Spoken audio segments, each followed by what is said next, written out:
Okay. Okay, great. We are live. All right. Thanks. All right. I want to welcome everybody to today's meeting of the Hyperledger Public Sector Special Interest Group. So we're fortunate today to have a presentation on INATBA, International Association for Trusted Blockchain Applications. And we have Morgane Stein as the speaker, who is the head of membership partnerships and recruitment. I'm going to give us an overview of what INATBA is, and then you can also ask questions at the end. So before I get started, I want to cover two items for Hyperledger. First one is we have an antitrust policy at all of our meetings. So the Linux Foundation meetings involve participation by industry competitors, and it's the intention of the Linux Foundation that we conduct all of its activities in accordance with any applicable antitrust and competition laws. So if you have any issues where you're in conflict with that, we ask you to drop from the meeting and not participate for sure. Details on the antitrust policy are at the linuxfoundation.org. We also have a Hyperledger Code of Conduct for all of our meetings. So our meetings, we're committed to creating a safe and welcoming community for everyone. So that means we treat each other with respect, professionalism, fairness, and sensitivity for all of our differences and strengths at all times. So the Hyperledger Code of Conduct is on the hyperledger.org site if you want to see more on that as well. So with that, let me switch over and first of all, Morgane Stein is the head of industry partnerships, events, and membership recruitment, and she's our speaker today. And Morgane has I guess, a deep background. You can go into more of it, but just at a high level, she's been involved in what I call management and growth and understanding, if you will, of, I'll call it, communities that are focused on technology, innovation, and regulation and governance as well, sort of combining those areas. So she spent a long time in the finance space. She has a master's degree and has worked in sustainable management ecosystems and so on, a variety of things. But she's participated in global communities before and done global presentations, but has become the key to INATBA's, I'll call it, membership efforts as INATBA has grown quite a bit. And so I'm sure she's a big part of all of that growth for INATBA. That said, I did introduce the name, but the session today is really going to, from Morgane, going to overview what INATBA is, and I'll let her go through that and pick it up from here. So Morgane, it's all yours. Thanks. Thank you so much, Jim, for the introduction, and thank you to everyone at Hyperledger for the opportunity to introduce INATBA today. So as Jim mentioned, I'm part of INATBA's executive team, and I've been with the association for over 3 years now, but I've been basically gravitating around the blockchain space or ecosystem, so to say, for a couple of years before that. So it's a pleasure to introduce you INATBA today. I will not be able to cover everything that we do because there is a lot, but I'm very happy to either get in touch after the session with you or answer specific questions towards the end, given that I will keep the presentation general to start with. So INATBA is the acronym for the International Association for Trusted Blockchain Applications. Our mission, in a nutshell, is really to facilitate the dialogue between the public and the private sector. And we offer a global forum bringing together the key stakeholders to engage in healthy discussions around regulations and innovation. The idea of today's session is to get you interested in our work. If you haven't come across any of our publications in the past, and to potentially explore if any of you are interested in joining us. The goal being for us to represent blockchain innovators and the ecosystem at large. So the idea is to really bring everyone together within INATBA's activities. So INATBA at a glance is an industry trade association. We were set up in 2019 with the support of the European Commission and a number of industry founding members to basically become that platform that facilitates organized discussions on regulatory and innovation related matters. So a lot of what we do is around basically producing thought leadership outputs on behalf of the industry.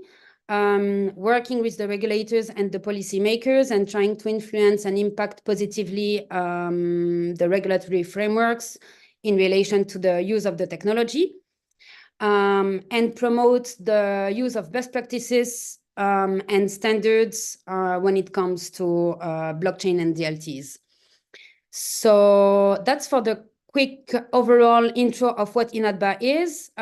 Some of you may have come across some of our work on regulatory files such as MiCA at EU level, which is the regulation related to crypto assets.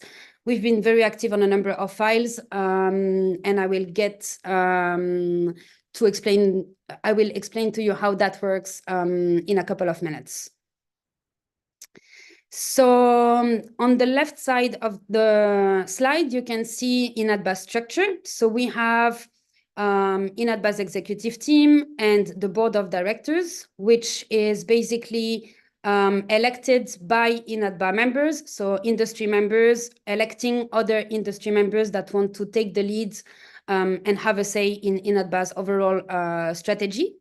So we have a board of directors, the executive team, and then we work with, if you want, 3 main groups of stakeholders that we organize activities around with. So you can see the academic advisory board on one side, the government advisory body on the other side, and the core of our community.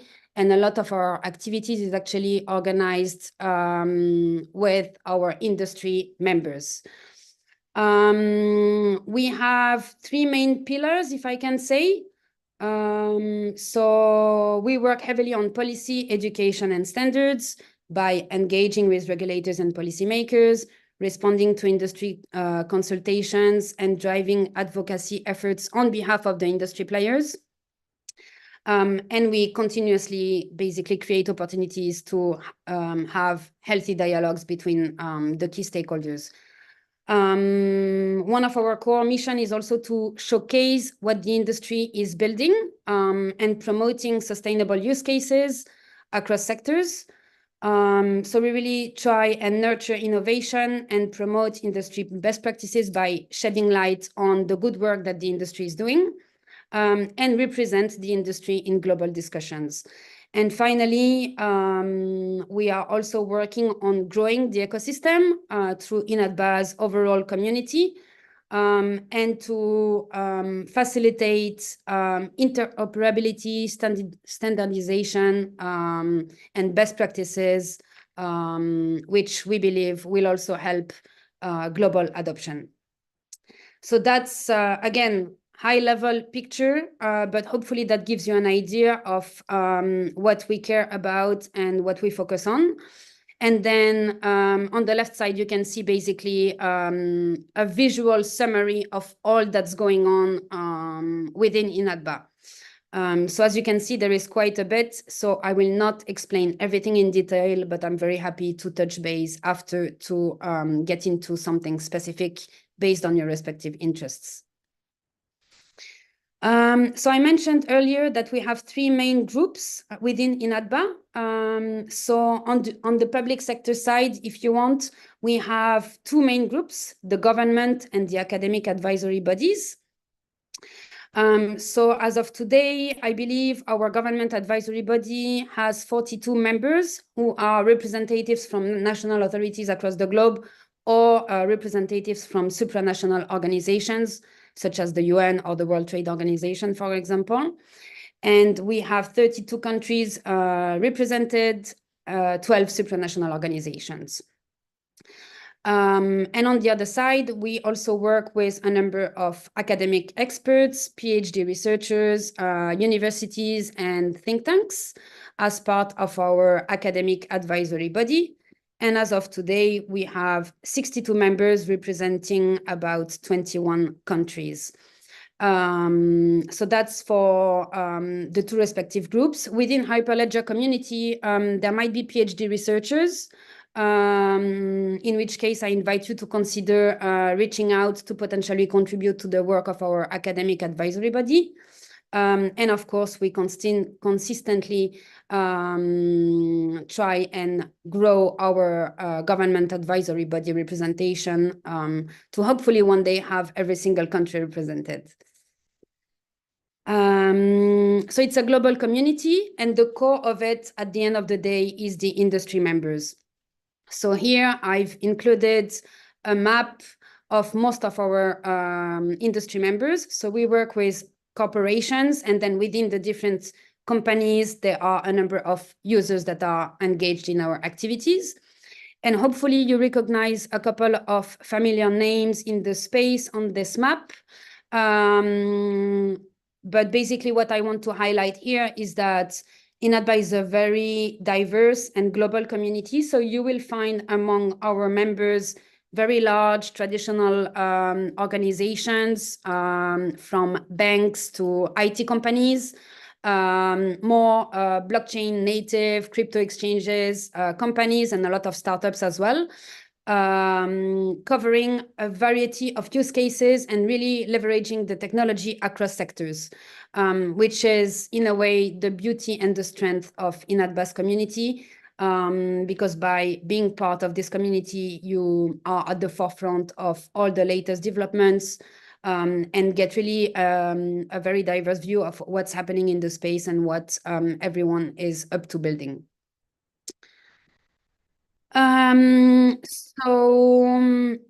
A lot of our work is organized as part of our working groups. So if you join INATBA as a member, you have access to our 6 working groups.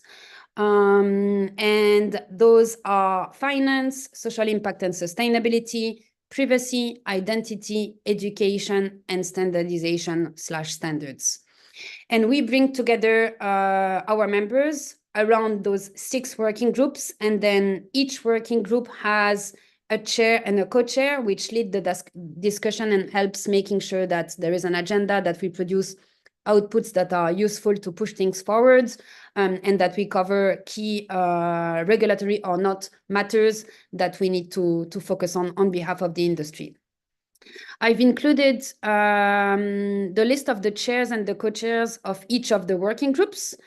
And I'm happy, to answer specific questions on some of those working groups if you want after the session, or you can also reach out to the co-chairs directly at any point. A lot of this information, by the way, is available on our website. But I'm trying to present here the overall activities at INATBA. In addition to the working groups, which basically have an annual scope of plan that scope of work plan that they try and deliver on, sometimes INATBA decides to open extra work streams because there are interesting topics that we need to look at, but that don't fit the scope of the working groups that we have defined. And those are basically looked at through task forces. So for example, we recently completed a paper as part of INATBA's Metaverse task force. And we also had an industrial blockchain task force. And currently, we also have a task force dedicated to looking at the convergence of blockchain and AI. Because those are very important topics that a lot of our industry members, but also policymakers and academic experts are interested in working on together, but they don't necessarily fit the scope of the working groups. The task forces typically also have a shorter time frame. They don't run throughout the years. They have a limited time set to cover the actual topic. So if you're interested in any of those working groups or task forces, I invite you to actually visit INATBA's website, because you will find a lot of the outputs that we produced available. And otherwise, you're also welcome, of course, to reach out to me anytime so that I can redirect you to the right info. So beside the pure advocacy work on behalf of the industry, we are also a community. So the goal is to create opportunities for the community to actually meet and discuss in person and online. And what you see here is basically a number of our events sessions. So throughout the year, we organize what we call bilateral engagement meetings. Some of them are in person with regulators and policymakers to engage in a dialogue with the industry. And some of them are also organized online. And they can happen throughout the year depending on the needs and the level of the work that we are producing in relation to a specific regulatory file. We also have what we call INATBA's online track series, which is an online series of webinars on a variety of topics. Yesterday, for example, we had a session on smart cities looking at the convergence of AI, IoT, and blockchain in the context of smart cities. And we basically have a number of online sessions that you are welcome to join at any point online. They are free and open to members and non-members, and they usually cover a number of very cutting edge and timely topics, let's say. As part of INATBA's community, we have meet and greet sessions to facilitate networking among members. And then we have a couple of physical events throughout the year. The most important ones are the INATBA Awards Gala, where we basically celebrate industry achievements. So this year, the Awards Gala passed already. It was in January. But I take this as an opportunity to invite all of the Hyperledger community to consider applying to the next awards. So that you can, get a chance to expose your projects further and get rewarded for the great work that I'm sure you are doing. In about a week from now, yes, next week, we have our inaugural academic advisory body conference in Darmstadt, Germany on 22nd of May. It's Blockchain Horizon. Again, I can share the links later on if you are interested. And this is our first conference focused on the work of our academic advisory body, heavily looking at research and development. And then once a year, we host what we call our INATBA Digital Blockchain Week, where we cover, again, a very big variety of topics from sustainability to digital assets regulation, supply chain traceability, et cetera, et cetera. And then the final event that I wanted to highlight is the event that we will be hosting later on this year, which focuses on standardization. This is an annual online event that brings basically key standards bodies together to showcase where we stand in terms of standards in the space. So it's a very good event, which I also encourage you to attend.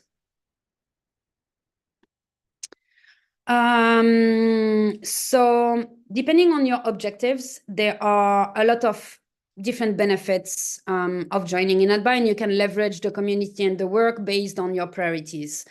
If you decide to join INATBA, you will also have access to all our tools and activities. So there are things like an internal newsletter where we cover all the news from who is a new member to what's the next event that we are hosting. We also have a newsletter that focuses only on policy and global regulatory developments, which is a great tool for the legal teams, for example, to monitor what is happening on the regulatory level globally. And we have an onboarding session for all new members where we explain, again, everything and dig into details, agree with you which activities you want to take part in, etc., and then provide you with access to the working groups, archives, the Zoom calls for the regular meetings. And you also have access to our community portal, which is basically a password protected portal where we host all our resources, our recordings, the market intelligence that we are working on collaboratively together. You can also figure out who is where and really find your way through and have access to all the people within INATBA's community. So depending on how you want to get engaged with INATBA, there are a lot of things that you can get involved in, from contributing to events or advocacy work, etc., etc. So I think that's pretty much it. The process is quite simple to join. There is an application to fill up. And I can share the link if you're interested later on. And then there is an annual membership fee, which is based on the size of the legal entity applying to join. We have an internal due diligence process, so we monitor the applications of the prospective members.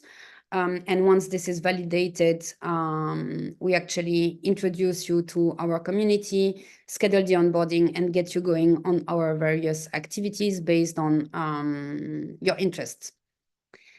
I think that's it for me. I don't know if there are any questions. If you, Thomas and Jim, want me to get into anything more specific, I try to keep it really general. But up to you to guide me if you want to leave it here or if there are questions that I may answer. So, yeah, all right. So I'll say this presentation is interesting to me.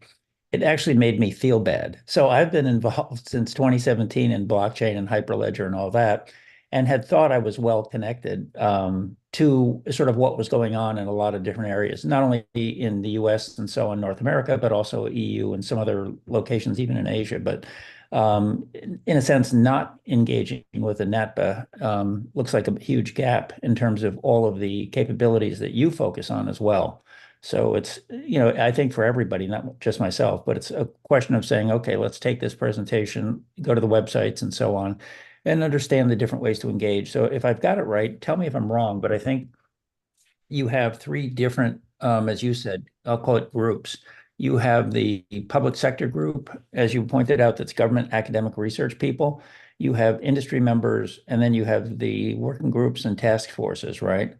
So the Right. industry members, so looking at the application screen right here on the membership fees and so on, does that apply to all three groups, or is that for industry? How does that work? So that is for industry members. Government advisory body representatives are basically invited to join the GAB and contribute to our work streams. So it's on an invitation basis. We identify the right people in the right entities and jurisdictions. And you can apply as an academic to join the academic advisory body. So the fees that you see are really for the industry members / the companies. Okay, and so then if you're looking to be to get involved in either a working group or the academic side of it, those are different applications somewhere, I guess, on the site. Yes, so here what you have is the application to join as an industry member. I can also drop the links for the academic advisory body. And in fact, it's overseen by a colleague of mine. And there are certain criteria to be entitled, to fit the academic advisory body. Right. So it's researchers or universities, think tanks, etc.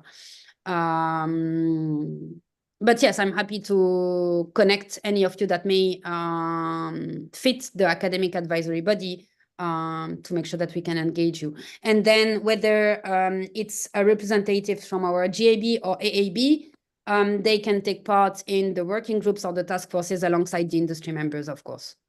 Okay. All right, great. So yeah, in my case, I've actually, beyond the Hyperledger community that I've been in for a long time, the other community I had joined was the European Blockchain Forum. So we were doing similar research on topics and providing You guidance, both, right? papers and so on. You both. The Yeah. European Blockchain and Observatory Forum. Okay, Yeah, great. exactly. Yeah. So I've been on that panel for, I think, 4 years now, but we were doing things like NFTs and MICA and digital product passport, all kinds of, different research oriented solutions, in a sense, looking at what were regulatory environments, if you will, and then looking at the technologies and trying to propose I'll call it opportunity strategies, and then even considerations for regulation, if you will, in those papers. Yeah. So we are also working very closely with the European Blockchain and Observatory Forum, actually. So yes, I believe some of the experts are actually shared between the UBOF experts pool and the member of our academic advisory body. Yeah. But not yourself yet, Jim. No, that's right. Oh, so I'm just looking at the participant meeting list. So I see Wendy Charles on. I don't know, Wendy, if you're on mute. I see you on mute right now, but Yes, hello. Yes. yeah, I want to pick on I you will. because you've been involved in a lot of things. So I don't know what your experience is with INATBA, Wendy. I just was invited to the Academic Advisory Committee about 2 months ago. Very good. Excellent. There you go. Yeah, so I am just getting grounded, getting oriented with Slack channel and some of their programs and projects. And I will say I served in UBOF for 3 years. And since UBOF is closing, they are looking to partner with INATBA. And so I'm sure that more things will be coming out about opportunities to contribute to INATBA initiatives. Absolutely. And great to have you with us, Wendy. Oh, thanks.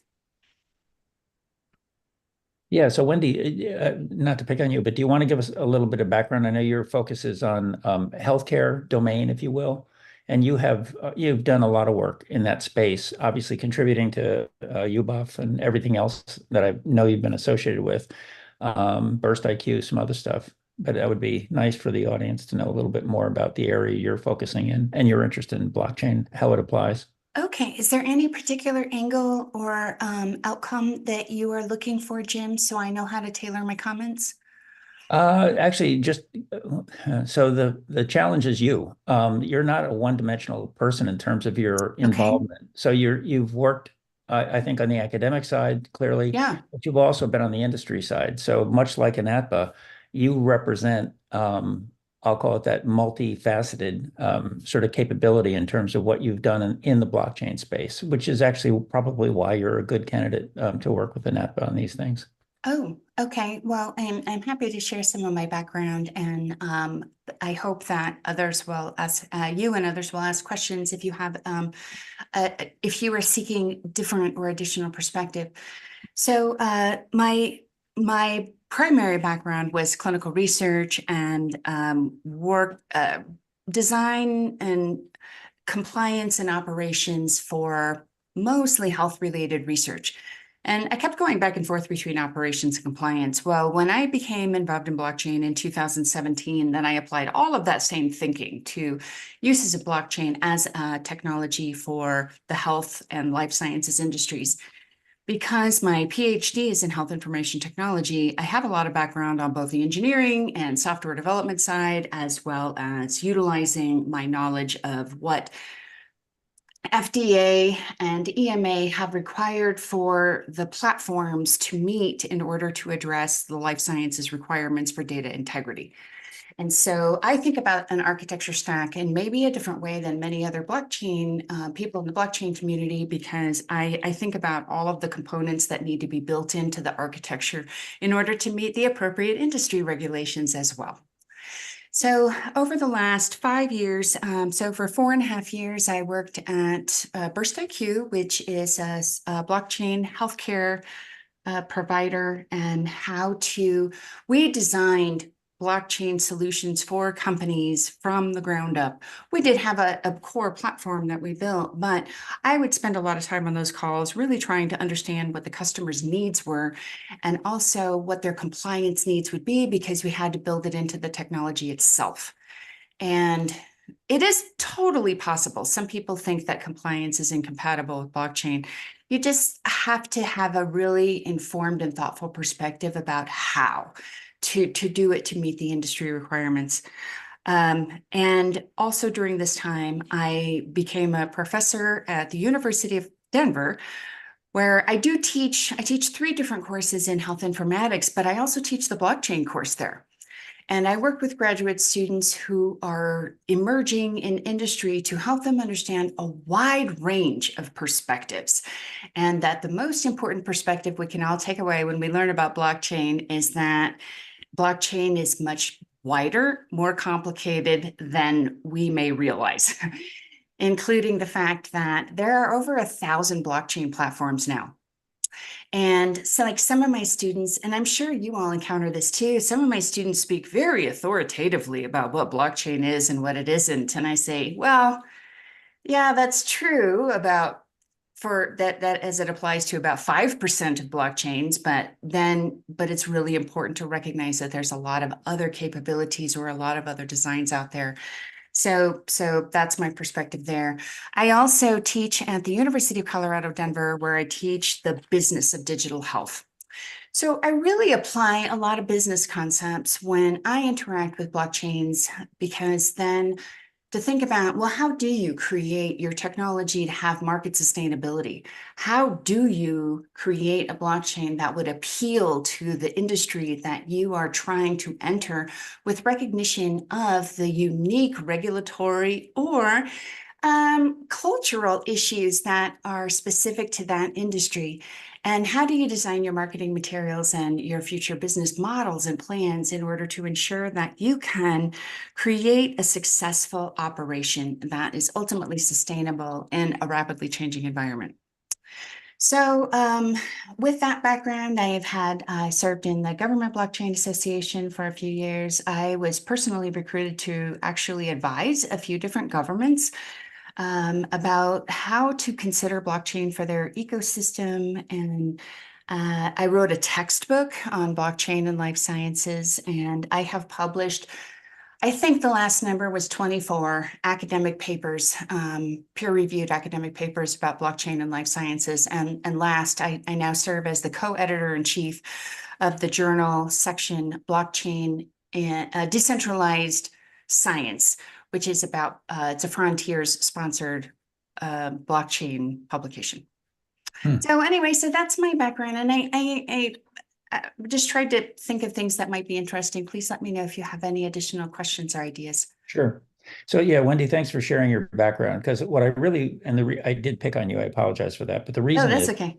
Yeah, there's a reason behind that. I think when I look at INATBA and the kind of resources they're trying to pull together, you were, I'll call it, are a good example of the kinds of different aspects that they try to pull into the organization. So Morgan, correct me if I'm wrong, but that's the kind of, in a sense, input that you're trying to build from, along with all the industry members as well, collaborating, and then on the government side. Absolutely. We try and represent the variety of use cases across sectors. And even though there is a concentration of activities within the whole financial services world, if you want, there are a lot of interesting work happening across other sectors. Healthcare is a great example. And we basically want to push for adoption of the technology where suitable, regardless of the sector and what's happening on the industry side. So yeah. And all right, I'm going to throw in my 10 cents here on why I think your organization and the few that are similar in structure are very valuable, because you have, I'll call it, two different dimensions that Wendy brought up. So while she was focused originally on healthcare and expanded out from there, the point of it is, and she made the point when she was talking about her grad students, a lot of people coming into blockchain come in from a technology door. And they say, oh, I like my, yeah, so this is a commercial for my nephew. He's the lead blockchain committer for the Node.js platform in Bitcoin. So he's the chief Bitcoin officer of the BitBank of Japan. So he's I'll call it a super heavyweight in the world in Bitcoin, big time. That kind of technology door, when you come in from that door, you think of the technology and less about the applications. And so when I look at the thing that's so great about INATBA is you're trying to pull together all of these different dimensions into one room. And for me, the mistake so many people I've worked with have been over the years on blockchain is they're coming at it from a technology perspective. Sort of Wendy indicated that a little bit when she said some of her students look at it and they say, oh, I know Ethereum, I know dApps, I know, Bitcoin, whatever it is. And the reality is, for me, when I look at, in a sense, what works and what doesn't work, and certain things in blockchain have not paid off for a variety of reasons, not just technology. But the key to the ones that do work are that they have been, in a sense, driven by, I'll call it business and government use cases, for sure. And so what's good about your organization is, in a sense, you're driving from the right direction, but you're, in a sense, pulling in all of these other resources as well. So as you mentioned with the industry members, not that I could read your graph with the 4,000, little icons on it, but you clearly had a variety of, I'll call it industries, companies in there, if you will, and organizations that represent different roles. So some of them are using the technology. Some of them are, in a sense, providers of the technology. Some of them are, in a sense, consulting teams that help you apply the technology. And some of them are even involved in governance. So it's those different kinds of roles that membership diagram had that shows why it's of value to pull them together into conversations on specific topics. And so that's really I can't overemphasize, I should say, the importance of having that, what I call cross dialogue, because too much of the stuff, much like Wendy's, some of the grad students are focused on, one dimension, the technology, or in my case, I'll flip it and go the other way, even on the legislation side. So I get involved a lot in US government regulations and reviewing those and commenting on those, and did an identity project with the state of Rhode Island to implement self-sovereign identity over there. When we do those kind of things, people get narrowly focused and they don't understand the opportunities and the possibilities. And the thing about the forum where you bring in all these voices is that you open up the doors to a lot more ideas. So as an example, I listened to Wendy talk about some of the things that she's worked on in the blockchain space. My background is I've come in from finance, I've come in from supply chain, I've come in from ESG, I've come in from MOBI, the mobility area. So a lot of times we have either challenges, problems, or solutions in a specific domain that other domains can benefit from. Best example is finance. So they all get scared of like, oh, 1 million transactions a second in the finance space, on blockchain. How do you do that? Nobody's actually doing that today, and yet technically it is doable, but nobody's doing it. The reverse of it is when you go to the MOBI space, mobility sector, the smart city stuff that Wendy was talking about, you look and you realize, oh my gosh, there are parts of these, I'll call it ecosystems, where we have 10 million transactions a second, not 1 million.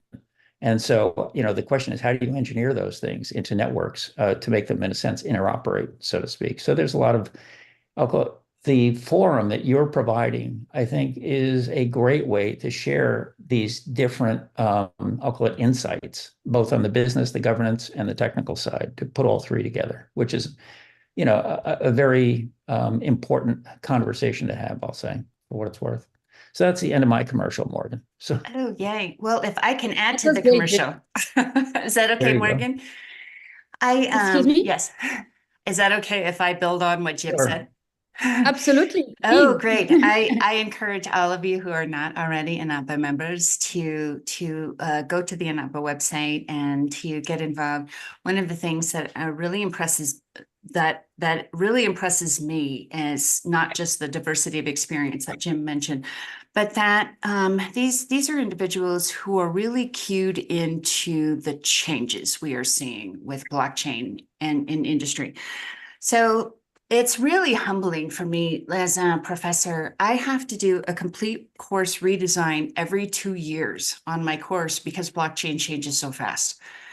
And so it's recognizing that, like, the crash of FTX really created a lot of caution in the industry and created a lot more awareness of the proper due diligence in different investment strategies.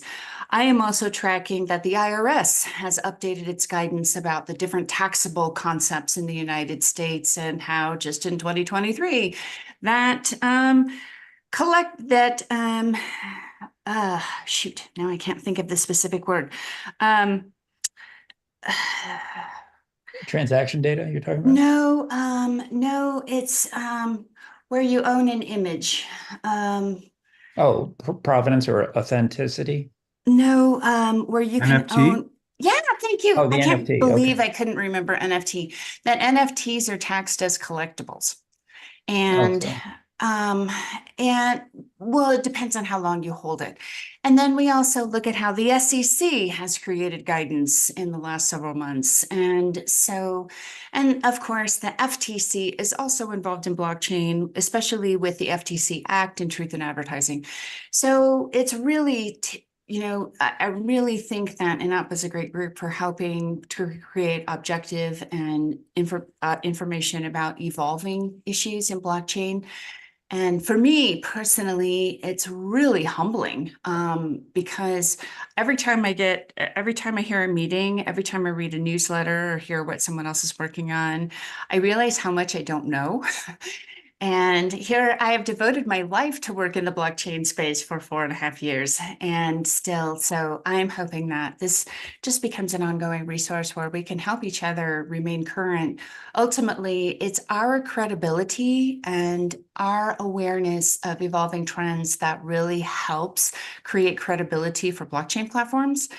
And so the more that we can be informed and the more that we can get involved, the better we can be advocates for responsible blockchain adoption.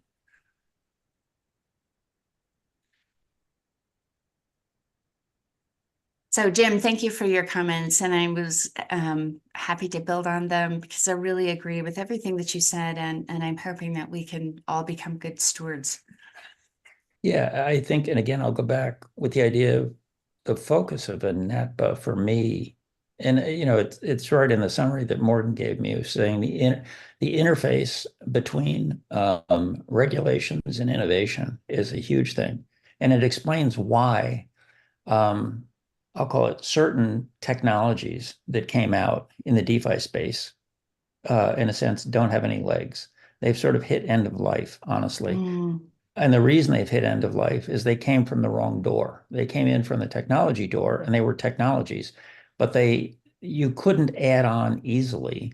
It's like trying to fit something that doesn't fit, trying to add on top of it. Like, okay, let's just add some regulatory compliance, support, governance, trust, all of those things that we're missing. Let's just add those on later on after we've already built the base car. It doesn't work. And so what's different about the approach that INATBA has and why I think it supports the much broader domains that we're looking on government, different industry domains and so on.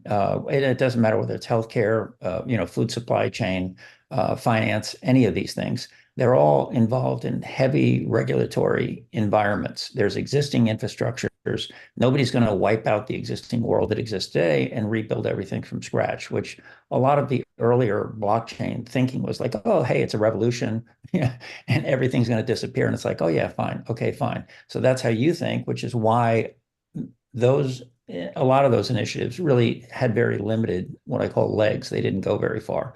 But when you take the broader look of what exactly the problems that INATBA is looking at, it's why you can come up with strategies that are actually going to be, in a sense, sustainable going forward and support growth in any of these domains and fit what I call the resources that already exist well. So there's all of those factors that you have to put together to come up with a strategy that's going to actually show growth. And I've been part of the finance ones recently, on with Swift and RSN, RLN, and all those kind of things in that space, along with some of the other ones as well. But every domain that I've worked in blockchain has that same, call it focus that says you've got to look at governance, you've got to look at regulation, you've got to look at, in a sense, consensus, trust models. So you have to go way beyond just basic blockchain, way beyond security, which are actually subsets of the overall, what I call trust space for any domain. And so being part of these organizations and doing part of that research has been a big help, as you said, Wendy, in trying to open up your eyes to, in a sense, what other people are thinking. And so I'm proud I'm proud to say that having been part of some of those efforts, all I ever do is very gratefully steal better ideas from everybody else, and then just try to use them somehow.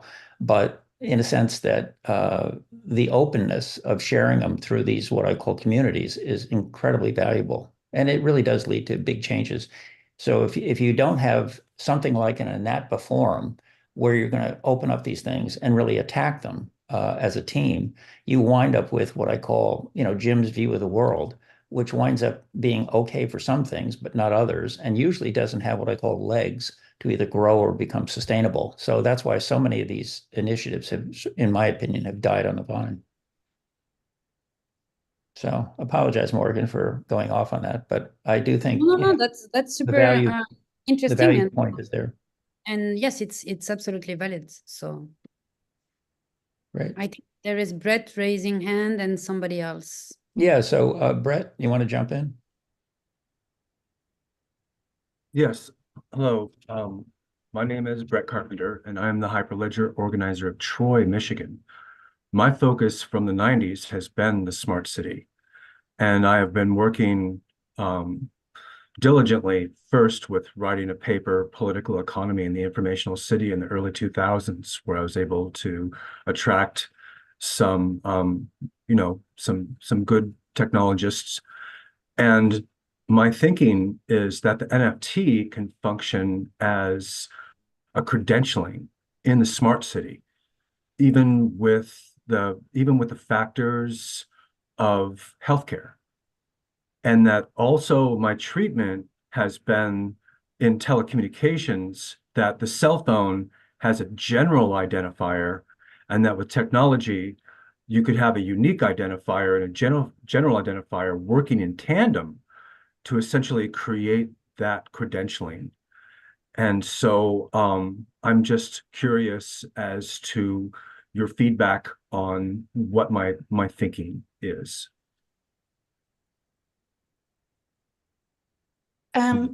So I'm just going to offer some quick ideas, but I am not an expert on smart cities. So my thinking evolves from my unique background. One of the things that I teach in all of my classes is that all technology solutions must start and end with the organization's need. So I'm just going to ask you, what specific need does this solve? And why would NFTs be a solution to solve the problem that cannot be solved with traditional technologies? And so it's my thinking as Okay. a government contractor to basically initiate smart city initiatives in the state of Michigan, that the technology would solve identity in the context of finance and healthcare. Mhm. And that is my thinking. Now, as far as how the healthcare industry or the financial industry would work in tandem with the wallet is something that I perceive needs to be an interoperable solution, to which at this point said invention or said technology does not exist. Okay, Yeah. so that, oh, I was I'm gonna sorry, say, Jim. well, all right. I'm gonna let it drop over to Wendy again, but I'll say, the only thing I'll say is in INATBA, Morgan laid out the different working groups on identity and some of those things. And so to your point, Brett, you're looking at things, but I would suggest going to look at some of the papers and some of the presentations they've already done in those spaces, as well as, leaning on, somebody like Wendy, who has a ton of input in those areas as well. So Wendy, back to you. Am I able to grab the website in the chat Yes, I will follow? drop it in the chat now. Thank you so much. Okay. Yeah, and they've published a lot of papers that you really want to take a look at for sure. Definitely. Thank you so much, all of Yeah. you in this meeting. Thank you. One of the other things that's really helpful to do is perform a thorough market analysis about the technology solutions that you are trying to do. So Clear, in all caps, and All Clear have produced some really compelling identity solutions. Gosh, just 2 days ago, I signed up for an electronic health record system for one of my healthcare providers, and they were able to establish my identity by holding up my driver's license to my webcam. And they use government resources in order to verify identity. So perform a thorough analysis of what they might already be doing and what solutions already exist. Because the challenge is when you pitch to these vendors, these organizations as a vendor, So they will be thinking in their minds, well, who else could I hire? What else is already available? And when you perform a thorough market analysis, you can also speak to some of those solutions and say, yeah, you could go with Clear. However, Clear has limitations in the following areas. And this is what we can offer with using Hyperledger and NFTs. And so, and also a huge consideration is cost. That's one of the biggest obstacles that I have had to overcome when working for a blockchain vendor, is that sometimes blockchain solutions are more expensive. They can offer more or different functionality, but sometimes organizations have just a really traditional and fixed mindset on budget and cost. And so what I had to do when I worked for a blockchain company is we had to do a lot of internal metrics about return on investment. And so we worked with our customers to determine exactly, how many hours were saved doing different tasks. If you implement our solution, how can you modify your workflows? How can you improve your security? How can you reduce some of your reliance on other vendors so that you can justify this cost to your stakeholders and sometimes your shareholders, who maybe are less concerned with innovation and more concerned about the bottom line. So I hope that you can, because I really absolutely believe that there's potential, but it requires a lot of legwork and homework to really make your compelling pitch about why blockchain is an appropriate solution for organizations that may not understand it and may have very limited that may rely on financial metrics. Yeah, that's a great point, Wendy. I've got one other person who's also got their hand up. So if you want to come off mute and ask your question, that'd be great. Thank you so much, Jim. Thank you, INATBA. Thank you, Morgan and Dr. Wendy. Very grateful for the wealth of knowledge, as well as the commercial. I have a quick, small question. I want to piggyback on Jim's term cross-dialogue. I had the opportunity to ask this question to Dr. Gio Rayo, a data scientist from the United States Department of State. So the question is as follows. When we talk about cross-dialogue or synergy or symbiotic relationship, what are you guys feeling on the feasibility of having, AI program a blockchain? So is it possible? Are you guys working on an AI, machine learning AI managing for us multiple blockchains across multiple sectors, whether it's logistic, finance, or stuff like that? I wanted to ask you guys thoughts on the possibility of that alternative in the future. Thank you. I'll jump in real fast just to say I'm a product advisor for a company that is trying to, and working actually, I'll say effectively with the US government now, many agencies, is trying to come up with a different strategy. It's called Automated Digital Proof of Governance as a Service. And part of what they do is AI. And so AI is, I'll call it a bad thing in many ways. It creates more trust problems than it solves in some cases. So it's how you have to look at a use case in our world and say, we're trying to improve governance. We're trying to automate governance. We're trying to prove policy effectiveness. We have a whole bunch of what I call trust challenges that we have to cover. And so back to Wendy's point, she's right. And back to INATBA on the idea that these industry groups they already have are looking at specific use cases. And you can, this is why I would go right back to INATBA, go to the site, go find whatever the industry domains are, look at some of the work they've already done. And as Wendy said, try to build off of that, see what's been done. As she was saying to Brett, take a look at that because you're going to build off of that. And all we're doing is, in a sense, doing the same thing, except we're applying it in an automated digital proof of governance concept to automate governance compliance services with the federal government and certain departments, for what it's worth. But AI has a role, a limited role, a specific role, I'll say, for our use cases as a provider, a service provider.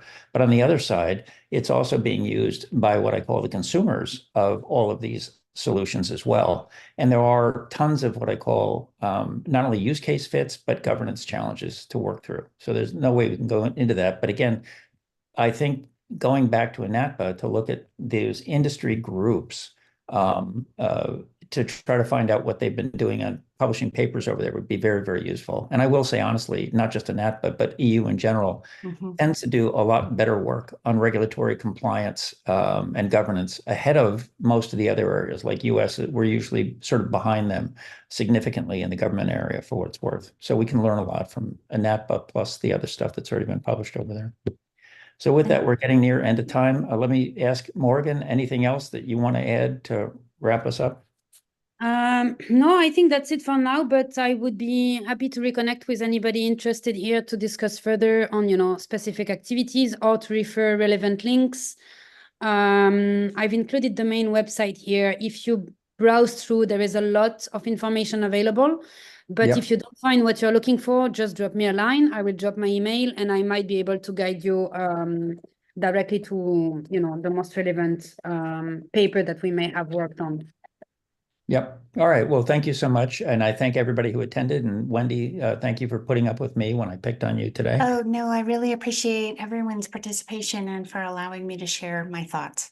So no, it's been very helpful. And Morgan, certainly we'll all be looking more at the INATBA site and how to get engaged with you, because I think your forum is a great forum to sort of pull all these pieces together. It's not just technology, but it's that intersection, as you said, between innovation and regulation and research that sort of makes it pay off for industry and the rest of us as well. So thank you, everyone. And Morgan, I'll get the links out. If you can provide the PDF link, or PDF file, the email, I'll publish that as well.